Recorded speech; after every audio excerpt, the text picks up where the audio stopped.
Hi friends, చిటికలో English నేర్చుకుందాం. This your English Vijay. Friends, ఈరోజు మన టాపిక్ ఏంటంటే మనం కొన్ని సందర్భాల్లో అప్పటికప్పుడు నిర్ణయాలు తీసుకుంటాం. అప్పటికప్పుడు తీసుకున్నటువంటి నిర్ణయాలను మనం ఇంగ్లీష్లో ఎలా చెప్పాలి అనేది ఈరోజు మన టాపిక్ అండి. ఓకేనా ఫ్రెండ్స్?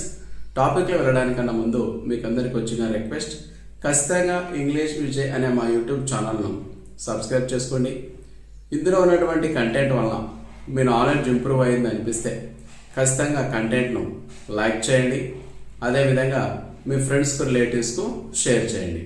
ఇప్పుడు మనము ఏమాత్రం ఆలస్యం చేయకుండా మన టాపిక్లోకి వెళ్ళిపోదాం. ఈరోజు మన టాపిక్ ఏంటంటే అప్పటికప్పుడు మనం నిర్ణయాలు తీసుకుంటే ఆ నిర్ణయాలని ఇంగ్లీష్లో ఎలా చెప్పాలి అనేది ఈరోజు మన టాపిక్ అండి. ఉదాహరణకు, మీరు సాయంత్రం ఇంట్లో ఉన్నారు, మార్కెట్కి వెళ్ళాలనుకున్నారు. అప్పుడు సడన్గా వర్షం స్టార్ట్ అయింది. అప్పుడు మీరు ఏం చేస్తారండి? సడన్గా వర్షం వచ్చింది కాబట్టి మీరు సడన్గా ఒక నిర్ణయం తీసుకుంటారు, గొడుగు తీసుకొని వెళ్ళాలి అని.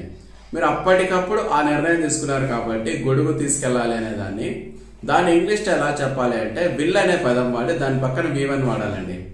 I will take an umbrella and go, ఈ విధంగా వాడతామండి. I will take an umbrella, ఇలా విల్ వాడతాం, దాంతో పక్కన V1 వాడతాం. I will take an umbrella and go, గొడుగు తీసుకొని వెళ్తాను. సెకండ్ ఎగ్జాంపుల్ చూడండి. మీరు ఒక టీ స్టాల్ దగ్గర ఉన్నారు. అప్పుడు మీ ఫ్రెండ్ మిమ్మల్ని అడుగుతున్నారు, నువ్వు టీ తాగుతావా, కాఫీ తాగుతావా అని అడుగుతాడు. మీరు అప్పటికప్పుడు నిర్ణయం తీసుకుంటారు కాబట్టి అప్పుడు మీరు ఎలా చెప్పాలి అంటే ఐ విల్ డ్రింక్ కాఫీ అని చెప్పాలి. I will drink coffee. అప్పటికప్పుడు నిర్ణయం తీసుకున్నారు కాబట్టి. అప్పటికప్పుడు గొడుగు తీసుకెళ్లాలని నిర్ణయం తీసుకుంటే I will take an umbrella and go.